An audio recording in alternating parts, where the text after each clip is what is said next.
Hello everyone, इस video में हम नेट के कुछ क्वेश्चंस डिस्कस करेंगे। स्टार्टिंग के कुछ एग्जांपल्स मैंने वेक्टर स्पेस से रिलेटेड लिए हुए हैं एंड लास्ट के कुछ एग्जांपल्स मैट्रिक्स से रिलेटेड हैं। तो चलिए स्टार्ट करते हैं। यहाँ पर जो लीनियर सबस्पेस लिखा हुआ है उसका मतलब वेक्टर सबस्पेस है। इफ़ लीनियर स्पेस होता है तो लीनियर स्पेस का दूसरा नाम वेक्टर स्पेस है। तो लीनियर सबस्पेसेस की बात हो रही है, इसका मतलब वेक्टर के सबस्पेस की बात हो रही है। यहाँ पर इस टाइप के क्वेश्चंस नेट में बहुत आते हैं, तो मैंने यहाँ पर कुछ क्वेश्चंस ऐसे ही लिए हुए हैं। First question is MN vector space है N क्रॉस N मैट्रिसेस का। यहाँ पर कुछ सबसेट्स गिवन है MN के, और यहाँ आपको पता लगाना है कि लीनियर सबस्पेसेस कौन से होंगे, या फिर आप ये बोलो कि वेक्टर सबस्पेसेस कौन से होंगे। तो सबस्पेस एक तरीके से आपका जो वेक्टर स्पेस है उससे थोड़ा छोटा स्पेस होता है और सारी प्रॉपर्टीज़ को होल्ड करता है जो वेक्टर स्पेस होल्ड कर रहा होता है।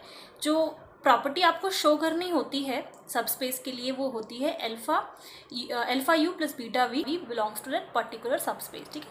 जिसको भी हमें सबस्पेस प्रूव कराना है, अगर उसमें ये उसके अंदर ये बिलोंग हो जाता है तो वो आपका सबस्पेस होगा। तो फर्स्ट है V1, जहाँ पे A जो है आपका MN से है, that is N cross N matrix होगी, और A आपका नॉन सिंगुलर है। तो यहाँ पर मैं कोई दो वेक्टर लूँगी, मैंने U ले लिया और V एक तरीके से ले लिया जो कि नॉन सिंगुलर होनी चाहिए। आपको इस तरीके से एग्जाम्पल सोचने हैं कि आप जब U प्लस V करो तो वो उस पर्टिकुलर सबस्पेस में बिलोंग ना करे, ऐसे काउंटर एग्जाम्पल लेने हैं। अगर आपको कोई ऐसा एग्जाम्पल नहीं मिलता तो वो सबस्पेस हो जाएगा। और ईजी करने के लिए अप्रोच आपकी क्या होनी चाहिए कि आप सिंपल से सिंपल मैट्रिक्स लेके चलो, सो दैट आप माइंड में ही सॉल्व कर लो कि इसका आंसर क्या आएगा और आपको ज़्यादा रिटर्न वर्क ना करना पड़े। तो अल्फा और बीटा जो स्केलर्स हम फील्ड से लेते हैं, मैंने उनको 1 ले लिया सो दैट ईजी रहे। और यहाँ पर जो वेक्टर मैंने लिया है वो U एंड V दोनों आपके नॉन सिंगुलर होने चाहिए, मतलब उनका डिटर्मिनेंट 0 के इक्वल नहीं आना चाहिए। तो यहाँ पर मैंने बहुत ही सिंपल मैट्रिक्स ले ली इस टाइप की, और जब मैं U प्लस V करती हूँ, U प्लस V किया मैंने, सो ये आपका 0 0 0 0 इस टाइप से आ गया। तो मुझे एक ऐसा एग्जाम्पल मिल रहा है कि जब मैं इनका सम कर रही हूँ तो वो इस V1 में बिलोंग नहीं करेगा, क्योंकि उसका डिटर्मिनेंट जो है वो 0 के इक्वल नहीं है, मतलब कि नॉन सिंगुलर नहीं है।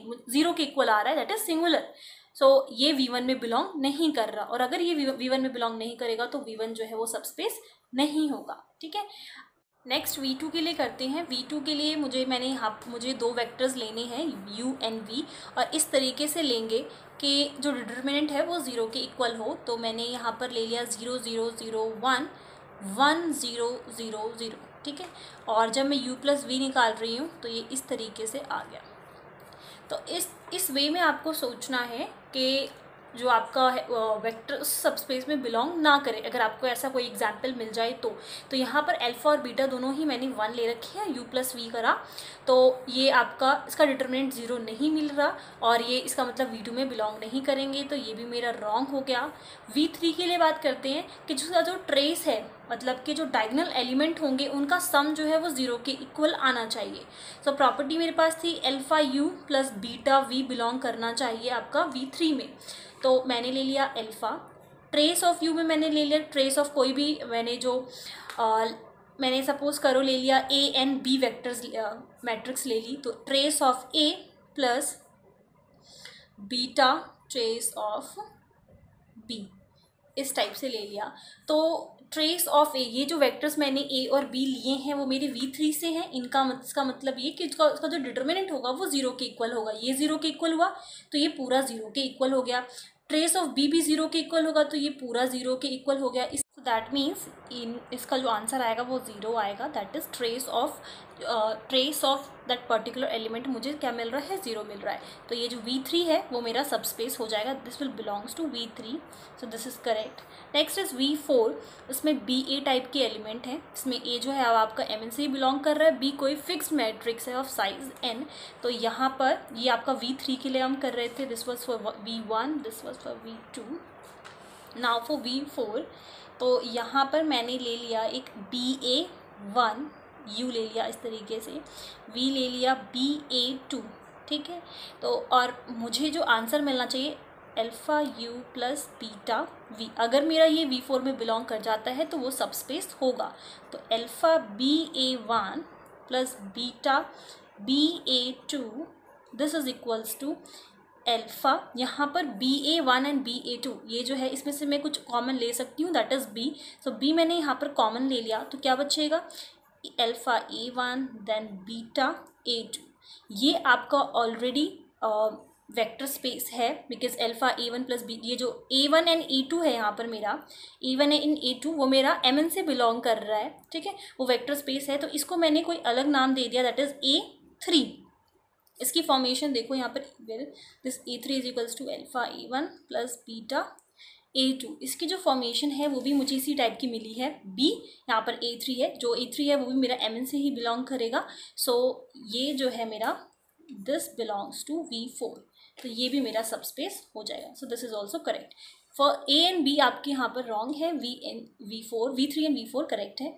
तो इस तरीके से आपको सोचना है, अभी इस तरीके से आपको पूरा सॉल्व नहीं करना एग्जाम में। ऑफ कोर्स आपको बहुत ही माइंड में ही ये सब चीज़ें सोचनी है कि किस तरीके से आप एग्जाम्पल्स को लें सो दैट वो बिलोंग ना करें। अगर ऐसा कुछ आपको नहीं मिल रहा तो वो सबस्पेस होगा। नेक्स्ट क्वेश्चन देखते हैं, यही सेम क्वेश्चन है कि आपको पता लगाना है वेक्टर लीनियर सबस्पेस कौन सा होगा, और ये आपको S1 S2 S3 गिवन है, जिसमें से आपके जो ऑप्शंस हैं कि S1 ही होगा सिर्फ लीनियर सबस्पेस, ऑप्शन 2 है only S2, option 3 is S1 and S3 but not S2, D है ऑल S1 S2 S3 तीनों होंगे। तो यहाँ पर S1 S2 S3 गिवन है, तो स्टार्ट करते हैं। सेम वही चीज़ है, alpha U plus beta V। Okay, तो यहाँ पर जो U होगा वो किस तरीके से होगा, कोई फंक्शन जिसकी अगर आप लिमिट एक्सटेंड कर रही है 3 के टुवर्ड्स, और fx जो है उसका 0 के इक्वल आ जाएगा। तो यहाँ पर हम डायरेक्टली लेके चलते हैं अल्फ़ा, जो U वो एक ऐसा फंक्शन है जिसमें मैं लिमिट लगा रही हूँ x। मैंने यहाँ पर U जो है fx ले लिया और V जो है वो gx ले रही हूँ इस टाइप से। तो limit x tends towards to 3 and fx plus beta limit this and gx, ठीक है। नेक्स्ट ये S1 में हमने ये U एंड V हमारे किस से बिलोंग कर रहे हैं, S1 से, तो इसकी जो लिमिट हम अगर हम पुट करेंगे तो 0 के इक्वल आ जाएगा, मतलब कि ये भी 0 के इक्वल एंड ये भी 0 के इक्वल। इसका मतलब है कि ये जो पूरा आपको मिल जाएगा अल्फ़ा प्लस बीटा, ये पूरा जो है वो 0 के इक्वल आ जाएगा। तो ये जो है आपका ओके है, ये भी आपका बिलोंग कर जाएगा, alpha U plus beta V वो बिलोंग कर गया S1 में। नेक्स्ट इसी तरीके से हम S2 करेंगे और सेम आप इसी तरीके से आपको करना है। तो मैंने यहाँ पर अल्फ़ा, ये हम S2 के लिए कर रहे हैं, अल्फ़ा लिमिट ले ली मैंने x tends to this fx and plus beta limit this gx। Okay, इसका आंसर आ गया 1 एंड इसका भी आंसर आ गया 1। सो अल्फ़ा प्लस बीटा आपके पास आ रहा है and this is not equals to 1, ठीक है। तो यहाँ पर जो आपको आंसर मिला था वो तो 0 के इक्वल मिल गया था, क्योंकि आपका जो आंसर आ रहा है वो 0 के इक्वल आ रहा है और 0 के इक्वल ही आना चाहिए था, तो वो आपको S1 मिल गया। बट S2 में आपको अल्फ़ा प्लस बीटा मिल रहा है जब आप किसको सॉल्व कर रहे हो, इसको जब आप सॉल्व कर रहे हो तो आपको ये आंसर मिल रहा है और हमें मिलना क्या चाहिए था 1, तो S2 आपका नहीं होगा। नेक्स्ट S3 पे आ जाते हैं। S3 के लिए भी सेम वही करना है, तो यहाँ पर मैंने सेम वही लिख दिया fx के लिए और बीटा यहाँ पे मैंने gx के लिए लिख दिया, और उसकी लिमिट एग्जिस्ट कर रही है, मतलब इसकी भी एग्जिस्ट कर रही है एंड इसकी भी एग्जिस्ट कर रही है, ठीक है। तो जो ओवरऑल आपको आंसर मिलेगा उसकी लिमिट भी एग्जिस्ट करेगी, जब इसकी भी कर रही है और इसकी भी कर रही है तो लास्ट में जो आपको alpha U plus beta V का मिलेगा उसकी भी एग्जिस्ट करेगी। इसका मतलब S3 भी जो हमें एग्जिस्ट ही करनी चाहिए थी, उसकी लिमिट हमें यही चाहिए था, और S3 भी आपका इसका मतलब सबस्पेस बन सकता है। तो only S1 no, only S2 no, S1 and S3 but not S2, so C is correct. D all नहीं हो सकता क्योंकि S2 हमारा नहीं है। नेक्स्ट क्वेश्चन नंबर 3, आप सेकंड्स में पता लगा सकते हैं, आपको alpha U plus beta V करने की ज़रूरत नहीं है। आप चाहो तो उस वे से भी कर सकते हो, कोई प्रॉब्लम नहीं है। आप जब प्रैक्टिस करोगे तो आपको इतना टाइम नहीं लगेगा। आप फिर खुद अपने आप ही जल्दी से सोच लोगे कि किस तरीके से मुझे वेक्टर्स लेने हैं कि मेरा आंसर जो है इसमें बिलोंग करेगा या नहीं। इतना लिखने की आपको ज़रूरत नहीं पड़ेगी। बट ये जो थर्ड क्वेश्चन है, इस टाइप के क्वेश्चंस को आप इजीली कैसे कर सकते हो वो मैं आपको बताती हूँ। यहाँ पर जो आपको सोचना है वो ये है कि जो इनइक्वालिटी अगर इस टाइप से आ रहा है, जो इक्वेशंस आपको मिल रही हैं, अगर वो is equals to zero type, मतलब कि जो उसका राइट हैंड साइड है वो इज इक्वल्स टू ज़ीरो है, ठीक है, जो कॉन्स्टेंट पार्ट है। मैं ये नहीं बोल रही कि अगर हम इसको इस साइड शिफ्ट करके ज़ीरो बना देंगे, नहीं, उस टाइप से नहीं। जो आपको जो इक्वेशन है वो is equals to zero type की मिल रही है, जो कॉन्स्टेंट पार्ट है वो ज़ीरो मिल रहा है, तो वो आपका लीनियर सबस्पेस होगा ही होगा। बट यहाँ पर आप इन दोनों में देखो, आपको इज इक्वल्स टू 1 मिल रहा है, तो ये दोनों आपके नहीं होंगे, ठीक है। तो अब हम केस डिस्कस करते हैं। ज़रूरी तो नहीं है आपको इसी टाइप का क्वेश्चन हमेशा आए, तो हम ये डिस्कस करेंगे कि किन टाइप के क्वेश्चन में लीनियर स्पेस होगा और कब नहीं होगा। तो सबसे पहली चीज़ तो यही थी, अगर वो इक्वल टू ज़ीरो करके आता है तो वो आपका लीनियर स्पेस होगा, ठीक है। अगर वो इक्वल टू सम कांस्टेंट आ रहा है, 1 2 3 4, तो वो नहीं होगा, ठीक है। कोई इनइक्वालिटी मिल रही है, फॉर एन एग्जाम्पल इनइक्वालिटी जैसे x इस टाइप को आपको गिवन है इसकी जगह, या इस टाइप का गिवन है, कोई भी इनइक्वालिटी मिल रही है तो वो भी नहीं होगा। जैसा कि यहाँ पर एक और क्वेश्चन है, फोर्थ क्वेश्चन, आप इसको एज्यूम कर सकते हैं फोर्थ क्वेश्चन। ये भी काफ़ी इंटरेस्टिंग उसी टाइप का क्वेश्चन है। जैसे कि आप यहाँ पर देखिए, आपके पास जो इक्वेशन है इस तरीके से आपको मिल रही है, इज इक्वल्स टू 7, तो ये नहीं होगा, ठीक है। यहाँ पर ये इज इक्वल्स टू 0 है तो ये होगा। यहाँ इन दोनों में आपको इनइक्वालिटीज़ मिल रही हैं तो ये नहीं होगा। अगर इस टाइप का आता है कि x y z is equals to 0, तो फिर तो वो लीनियरली इंडिपेंडेंट है ही। तो यहाँ पर ये इस टाइप से अगर आपको मिलता है तो होगा, ठीक है। तो ये एक बहुत ही सिंपल वे है जिससे आप पता लगा सकते हैं। मैंने यहाँ पर लिखा हुआ है कि इफ़ वो 0 के इक्वल होता है then it will be a linear subspace.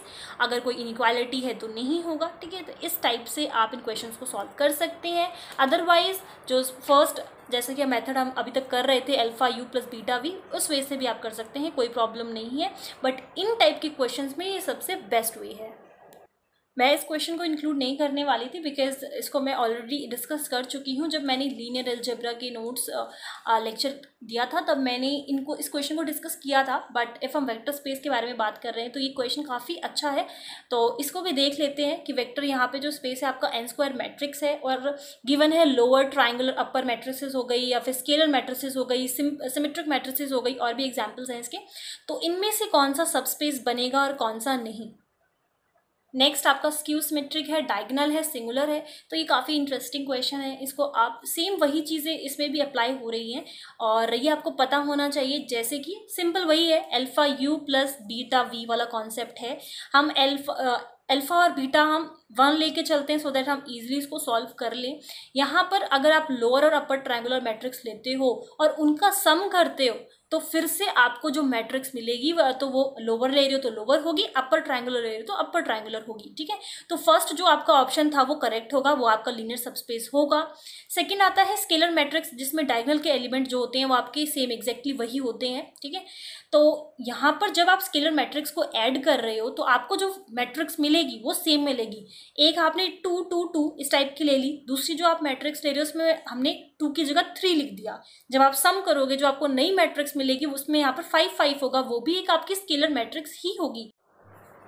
So scalar matrices जो भी हैं वो भी आपकी सबस्पेसेस होंगी। थर्ड आता है सिमेट्रिक। तो यहाँ पर सिमेट्रिक में क्या है, ट्रांसपोज करेंगे तो आपका उसी सेम मैट्रिक्स के इक्वल आ जाएगा। तो जब आप मुझे सम करना है, क्योंकि alpha u plus beta we है, अल्फा एंड बीटा की वैल्यू 1 है, तो ए प्लस बी का ट्रांसपोज करेंगे। उसको आप इस टाइप से लिख सकते हो, ए का ट्रांसपोज ए ही होता है, बी का ट्रांसपोज भी यहाँ पे बी के इक्वल ही है। तो ये जो सबस्पेस फिर से बन जाएगा क्योंकि ए प्लस बी का ट्रांसपोज आपको ए प्लस बी मिल गया और ये सिमेट्रिक की ही प्रॉपर्टी है। देन आपका जो सिमेट्रिक है वो भी सबस्पेस होगा। नेक्स्ट है स्क्यू सिमेट्रिक, जिसमें माइनस ए और माइनस बी आएगा। ट्रांसपोज जब आप करोगे तो सेम उसी तरीके से करना है और यहाँ पर ए प्लस बी का ट्रांसपोज निकाला तो माइनस ए प्लस बी आ गया। सो अगेन वो क्या है, एक स्क्यू सिमेट्रिक की प्रॉपर्टी को सेटिस्फाई कर रहा है, तो ये आपका सबस्पेस हो जाएगा। नेक्स्ट है सिंगुलर मैट्रिक्स, ठीक है, सारे हो गए हैं। डायगोनल मैट्रिक्स भी होता है, जैसा कि स्केलर मैट्रिक्स था सेम उसी तरीके से डायगोनल मैट्रिक्स भी होगा। उसको आप दोनों के लिए सेम ही है, स्केलर और डायगोनल के लिए। जब आप ऐड करोगे डायगोनल मैट्रिक्स को तो आपको एक डायगोनल मैट्रिक्स ही मिलेगी। लास्ट जो सिंगुलर मैट्रिक्स है, जो हमारा सबस्पेस नहीं होता, तो आपने इस तरीके से मैट्रिक्स ले ली जिसका जो डिटर्मिनेंट है वो =0 आए। अभी हमने नॉन सिंगुलर के लिए बात किया था, अब यहाँ पर सिंगुलर है तो ए एंड बी इस तरीके से लिया जिसका डिटर्मिनेंट जो है आपस में 0 आ रहा है। बट आप इस तरीके से आप ले सकते हैं, जब मल्टीप्लाई करोगे तो ये 0 ही हो जाएगा।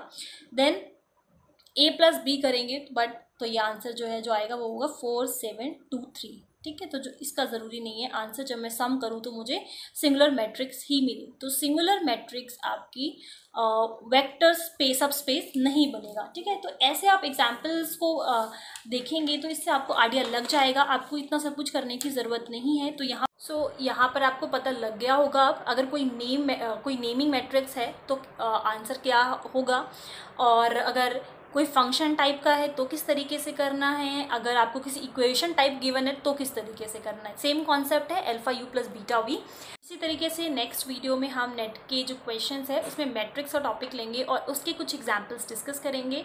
जो फोकस होगा वो इसी चीज़ पे होगा कि कैसे आप कम से कम टाइम में क्वेश्चन को सॉल्व कर सकते हैं। प्रॉब्लम ये नहीं है कि क्वेश्चन सॉल्व होगा कि नहीं, प्रॉब्लम ये है कि कितने टाइम में उस पर्टिकुलर क्वेश्चन को आप सॉल्व कर पाते हैं, वो ज़्यादा इंपॉर्टेंट है, ठीक है। बिकॉज आप टाइम लेकर भी क्वेश्चन सॉल्व तो हो जाता है, बट जो मैटर करता है वो टाइम।